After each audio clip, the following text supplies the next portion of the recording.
Hello, I'm Beth Joey and welcome back to my YouTube channel. I know that we're already in January, but I think it's never too late to make an aspirational TBR for a month, and that is exactly what this video is. This is all the books that I hope to read in January, knowing full well that the way I'm going to be pursuing my reading year, see my Beat the Backlog vlogs for reference, means that this probably isn't conducive towards having any kind of TBR. But anyway, let's go through the 11 books that I hope to pick up at some point in January because I'm really keen on them at the moment. First up, we've got The New Life by Tom Crew. This is a book that I picked up because I went to see Alice Wynne speak about In Memoriam at Waterstones, and Tom Crew was the other author on this panel with her, and he was talking about his book and I was like, actually, that sounds amazing. And as for what it's about, it says, 2 Victorian marriages, 2 dangerous love affairs, 1 extraordinary partnership. After a lifetime spent navigating his desires, John Addington, married to Catherine, has met Frank, a working-class printer. Meanwhile, Henry Ellis's wife Edith has fallen in love with Angelica, and Angelica wants Edith all to herself. When in 1894, John and Henry decide to write a revolutionary book together intended to challenge convention and the law, they are both caught in relationships stalked by guilt and shame. Yet they share a vision of a better world, one that will expand possibilities for men and women everywhere. Their daring book threatens to throw John and Henry and all those around them into danger. How far should they go to win personal freedoms? And how high a price are they willing to pay for a new way of living? I love this cover. I love that it's not like a full cover. Like, this is just a little slip on it. And I loved hearing this author talk about the book. Next up, we've got a book that my mum bought me for Christmas, and I'm actually really intrigued by this one because I love this actress and I think she's quite funny and quite pithy. And that is Shakespeare, The Man Who Pays the Rent by Judi Dench. This book is essentially Judi Dench taking you through all the various roles that she's played in Shakespeare's plays and her take on them, her perspective on them, and reflecting on her experiences playing those roles. I think it's going to be really pithy and funny, but I also think it's going to be a really interesting analysis of Shakespeare that offers a new perspective. Next up, we've got The Assassin's Blade by Sarah J Maas, which is the prequel to the Throne of Glass series. It is 5 novellas compiled into one book that tells the story of how Selena Sardathian got to the prison camp in Andovia, how she became this sort of famed assassin, and her story leading up to the events that kicked off Throne of Glass. If you don't know what Throne of Glass is about, it follows Selena Sardathian, who is a famed assassin in the land of Aurelia. She's been imprisoned in a prison camp called Andovia, the salt mines, until one day she's offered the opportunity by the prince and the captain of the guard, I think, Dorian and Chaos, to break out of the prison and take part in a competition to become the king's champion. Naturally, this opportunity is going to change her life for the better and offer her freedom, so she takes them up on it, and she's brought into the court and embroiled in scandal, mystery, murders, love triangles, tyrants, and complete chaos. And it's an amazing, amazing series. I love how it expands, and this is the beginning of that series. I have already read this book, but I'm doing a bit of a reread at the moment in preparation of reading House of Flame and Shadow, which comes out at the end of January, but I'm probably not going to read it then because I'm only up to The Assassin's Blade and I've got so many books still to go. Next up, we've got The Scarlet Veil by Shelby Mahurin, which is a spin-off of her Serpent and Dove series following a different character, and I am so keen because I thought that series was really good. I loved the first and the third book. I did not enjoy the second one. I didn't think it really needed to exist. I'm keen to see what she does with this new set of characters. And as for the blurb, it says, 6 months have passed since Celie took her sacred vows and joined the ranks of the chasseurs as their first huntswoman. With her fiancé Jean-Luc as captain, she is determined to find her foothold in her new role and protect Belterra after she failed to protect her sister. But whispers from the past still haunt her, and a new evil is rising, leaving bodies in its wake, each one decorated with twin puncture wounds in its throat.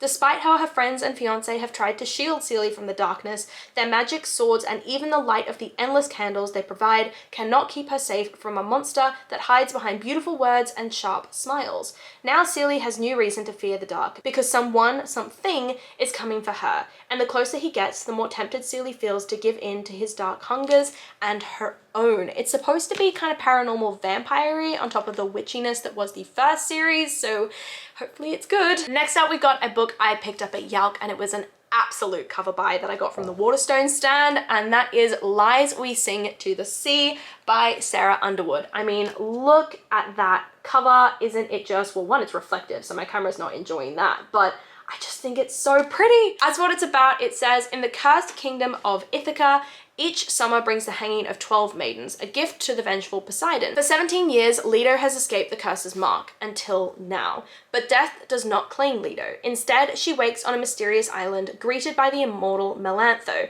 She tells Leto that Ithaca's sacrifices are the legacy of the great Odysseus, payment for the lives of Queen Penelope's 12 maids, cast into the ocean centuries ago. Leto has the chance to break the curse. She just has to kill the Prince of Ithaca. But Prince Matthias also seeks to free his kingdom from the curse. Torn by her growing love for both Melantho and Matthias, Leto must choose a path to follow. By breaking the curse, they will save thousands of lives, but if they fail, then the tides of fate will drown them all. Next up, we've got an arc that I picked up at Yalc, and that is the Book of Love by Kelly Link, which is coming on the 29th of February, 2024. As for what it's about, I don't know if the actual blurb is included in this book. Oh, there it is. It says, Laura, Daniel, and Mo disappeared without a trace a year ago. They have long been presumed dead, which they were, but now they're not. And it is up to the resurrected teenagers to discover what happened to them. Revived by Mr. Anabin, the man they knew as their high school music teacher, they are offered a chance to return to the mortal realm if they can solve the mystery of their deaths, learn how to use the magic they now possess, and identify the mysterious fourth soul that crossed back over with them. But their return has upset a delicate balance that has held just for millennia. This sounds really, really interesting. I thought it would be a bit of a, capsule series of essays about love, but it seems to be more of a mystery kind of supernatural ghost story. Another arc that I picked up at Yalc is Goddess Crowned by Shade Lapita, I think their name is, and this one comes out in February of 2024, hence why I want to read it in January. And as for what it is about, it says, the royal court of Gala is as dangerous as it is glamorous. Colothea will need every ounce of her courage and wit if she is to avenge those she loves and stay alive. It's got romance, courtly intrigue, and danger.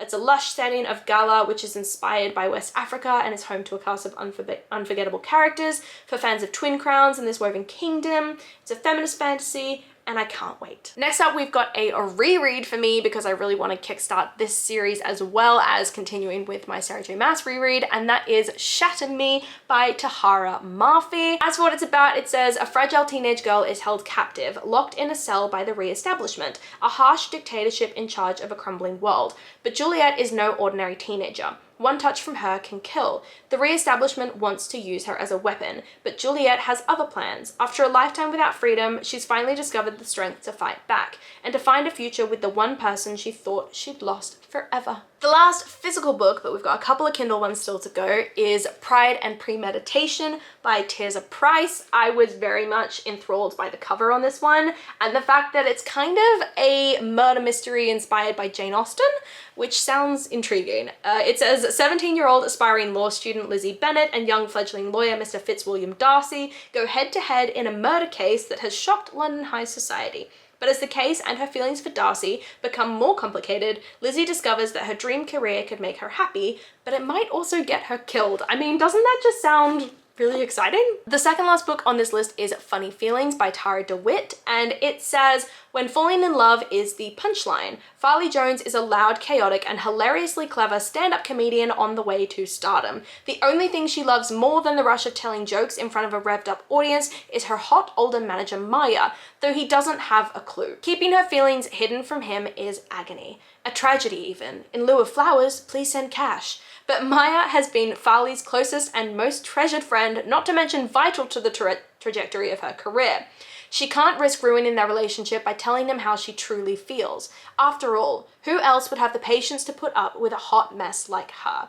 A former stand-up star himself, single father Maya Harrigan left the stage years ago in order to focus on raising his deaf daughter Hazel. Farley has been everything to them since she came into their lives 3 years ago. And despite his grumpiness, his protectiveness over Hazel, and his disdain for public attention, Maya will do anything to make her stand-up dreams come true. When the biggest opportunity of Farley's career comes along and forces the pair to fake date in order to stir up publicity, it doesn't take long for their act to bring all those other funny feelings out into the open. Like most matters of the heart, it quickly begins to feel like anything but a joke. I think this will be super fun. I'm hoping that it carries across that comedic nature from the stand-up comedy into the actual writing, and it does that successfully, so I can't wait for this one. And very lastly, we've got Under the Whispering Door by TJ Klune. I'm finally giving this author a go because I hear their stuff is just heartbreaking. And as for what it's about, it says, "Welcome to Charon's Crossing. The tea is hot, the scones are fresh, and the dead are just passing through. When a reaper comes to collect Wallace from his own funeral,